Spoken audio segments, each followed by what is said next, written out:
And the answer is no. I was actually very surprised when I read my comments to my last video and I learned how many people actually don't want to buy or are not even considering to buying the Samsung S95B just because there is Dolby Vision missing. But to make this very clear, it is always better to have more options and more features than less. So of course I would love to have Dolby Vision on top, but what this TV is offering, this is much better than any Dolby Vision support. So keep in mind, this video is mainly about Dolby Vision gaming because I know a little bit about Dolby Vision gaming, not much about Dolby Vision movies or series or whatever. I have actually no idea where real Dolby Vision content is running. I mean, Netflix here in Australia supports Dolby Vision, but I'm not quite sure if this is real Dolby Vision content. And I need to make this very clear. Even we're talking about a perfect mastered movie in Dolby Vision and you compare this with HDR10. I highly doubt it that you can see a difference in a very fast action movie. I'm very sure you need to have a side-by-side comparison to see the difference, but during the movie, when you just watch the movie, and the same counts for games as well, there is no way that you can see any difference. But if you'd like to know a little bit more between Dolby Vision and HDR10, especially in some movies and series, Keep It Classy Tech made a very nice video. He compared HDR and Dolby Vision, and I will leave it up to you. The link is in the description, so watch the video and it's up to you to find out if it is a must-have Dolby Vision in movies or maybe just a nice to have. Okay, so let's talk about Dolby Vision versus HDR and let's talk about some basic facts. And I don't want to go into much details because it is not really relevant to know the exact difference, because at some point there's literally no way anymore that you can see the difference. So main difference between Dolby Vision and HDR10 is that Dolby Vision can use dynamic metadata. Okay, so but what is dynamic metadata and how is it better compared to HDR10 with our static metadata? Okay, HDR10 uses for the whole movie or for the whole game the same information in terms of maximum peak brightness, black level setting, all this stuff. It's completely the same for the whole game, for the whole movie. Dolby Vision, on the other hand, thanks to dynamic metadata, can have even every single frame can contain a different information in terms of peak brightness, black level, maybe shadow details and stuff like that, okay? So on the paper, and if you're just talking about technical specs, Dolby Vision is superior over HDR10. But, and this is a big but, just because something is mastered in Dolby Vision, that doesn't mean it is automatically better. Okay, so let's finish talking about movies, because again, I'm not the biggest expert when it comes to movies. My knowledge comes from gaming, actually, from the HGiG in combination with the Xbox Series X and of course PlayStation 5, but Xbox Series X is the one who supports Dolby Vision, and my experience so far is it's a nice to have feature. But believe me, if the HGiG wouldn't support Dolby Vision, I would not miss it. There are exactly 2 games where I can see a difference, a big difference between HDR10 and Dolby Vision. Microsoft Flight Simulator, Halo Infinite. So Microsoft Flight Simulator is mastered up to 10,000 nits, which explains then why Dolby Vision does look better, because the algorithm, the behavior from Dolby Vision is a little bit different compared to HDR10, and especially in this game, with Dolby Vision, the colors are looking better, not like blown out, and also you have more details and specular highlights.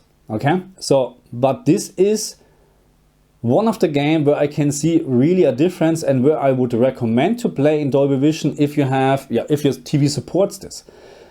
But, and this is a big but, this game, so Microsoft Flight Simulator, does not support Dolby Vision natively. Okay, so this is very, very important. Okay, it just uses Dolby Vision to produce or to display actually the HDR10 metadata, because that's all what it is. Microsoft Flight Simulator has that HDR10 metadata, and Dolby Vision can use those information or this information to display Dolby Vision. So the next game is Halo Infinite, and Halo Infinite is Dolby Vision native, and in my opinion the only one. So maybe we have Godfall on the Xbox Series X as well, because this game just looks amazing in HDR compared to PlayStation 5, but I'm not quite sure if we're talking about native Dolby Vision at this very moment. I mean, yeah, I will do a little bit more research, but let's say it like this. Let's just say we have two games with native Dolby Vision support on the Xbox Series X. Halo and Godfall. Two games out of how many? And you know what the worst part is? Halo Infinite does look like crap because Dolby Vision is broken in this game. And I made a video about this. I don't know what they have done wrong, but compared to HDR10, Dolby Vision, yeah, it's not worth to play it. Okay, so let me just repeat this, okay? We have two, let's just assume we have two native supported Dolby Vision games on the Xbox Series. On the PlayStation 5, we will most likely never see Dolby Vision at all. On the PC, we have maybe 1, 2, 3 games which are supporting Dolby Vision natively, and I had such a hard time back then when I tested Mass Effect Andromeda. I think Mass Effect Andromeda on the PC, yes, this was the game, supports native Dolby Vision. And I had such a hard time to get this running, and I was not able to do it a second time.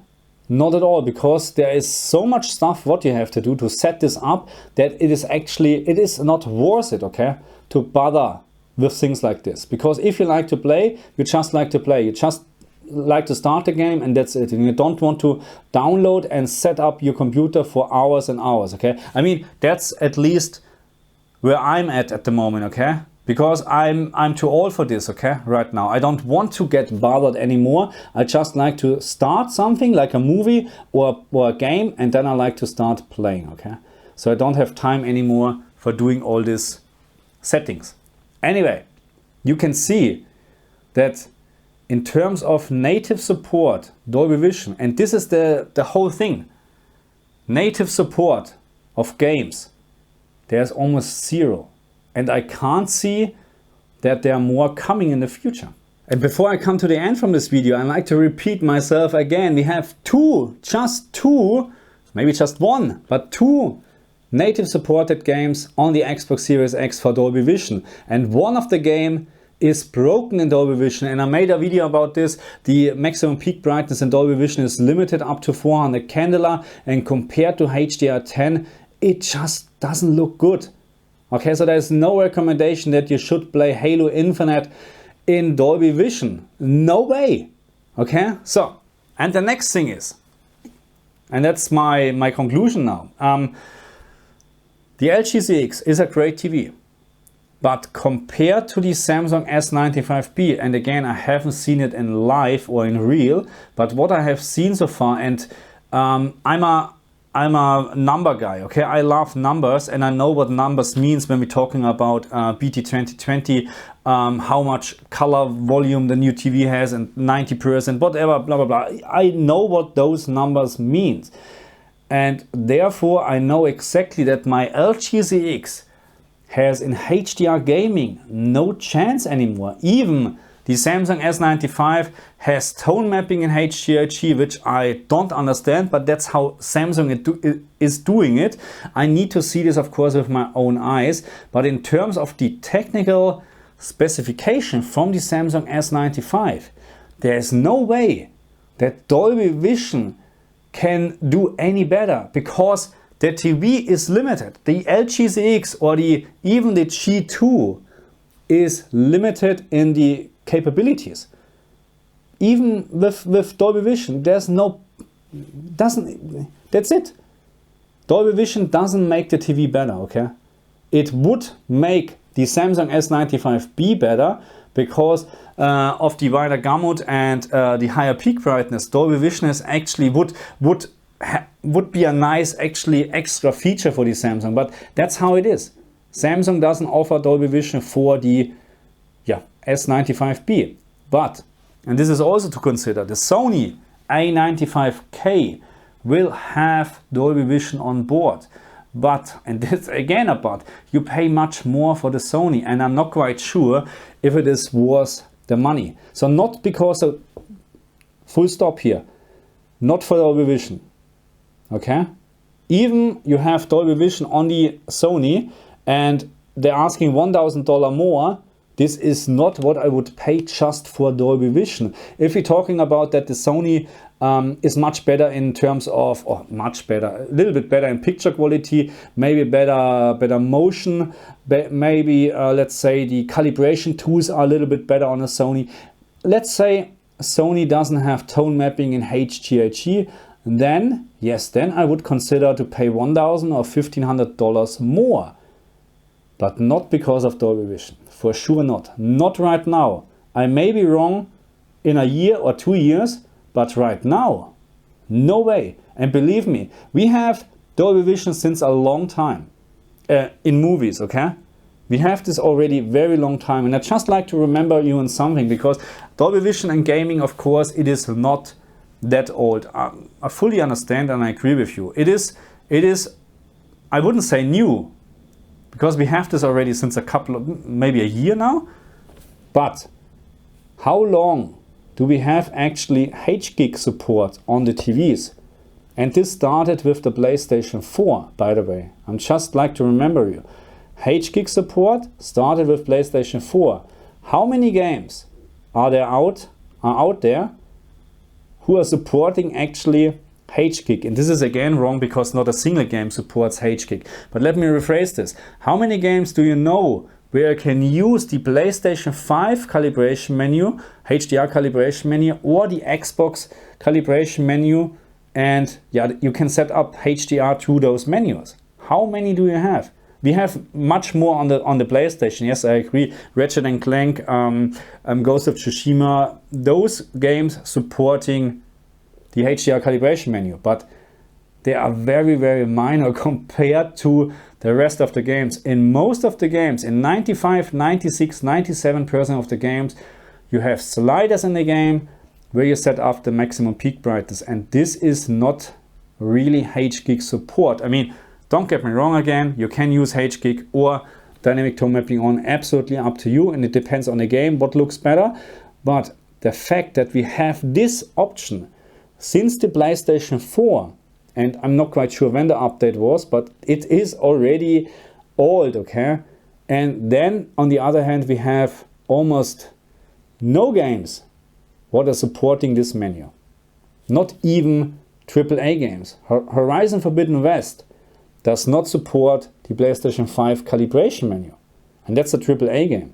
So keep this just in mind. If you buy a TV for the next 5 to 10 years, then maybe you should think about to get all the features on board. But believe me, you will not find the perfect TV. There's no way that you can find the perfect TV. But if you're just like me and you're always looking for, and let's be honest here, that's a hobby. That is my hobby.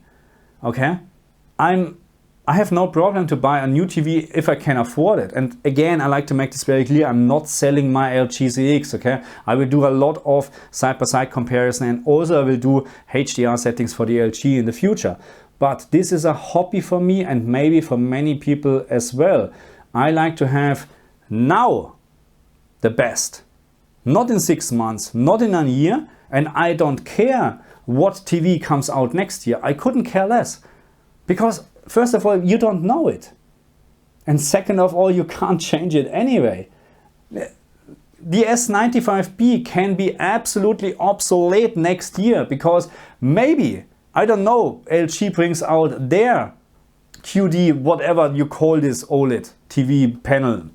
You have no idea. Maybe then we're seeing 2000 nits of maximum peak brightness and 100% color gamut, BT 2020? I do not know, but I couldn't care less, because again, this is a hobby. And hobby is never, how should I say, doesn't make sense, you know. It doesn't make sense. You just spend your money because you like to spend it. You like to spend it on something what you like. There is no, it's a hobby, okay? Anyway, so Dolby Vision, in my opinion, overrated. Right now, absolutely overrated. I'm more than happy to review this video in a year from now, but right now, and I have to make my decision now in the next couple of weeks what TV I'm getting. Right now, Dolby Vision is for me not a topic anymore. If the TV, what I like to get, doesn't have Dolby Vision, that's it. That's how it is. And I prefer the Samsung S95B over the Sony because of 4 HDMI ports, 2.1 on the Samsung, just two HDMI port 2.1 on the Sony. And then because not sure if I mount the Sony, I don't like the stand. I don't like the stand. But this is, of course, it's my personal preference. But the fact that the Sony, for much more money, just offers 2 HDMI 2.1 ports, that's not a good thing. Anyway, I think that's enough for this video. Let me know in the comment section what do you think about Dolby Vision. And yeah, in my opinion, it is overrated because, yeah, in terms of gaming, again, we have just 2 games, maybe 1 game, which supports native Dolby Vision, and this game, Halo Infinite, looks like crap compared to HDR10. Thank you very much. I'll see you guys next time. Bye.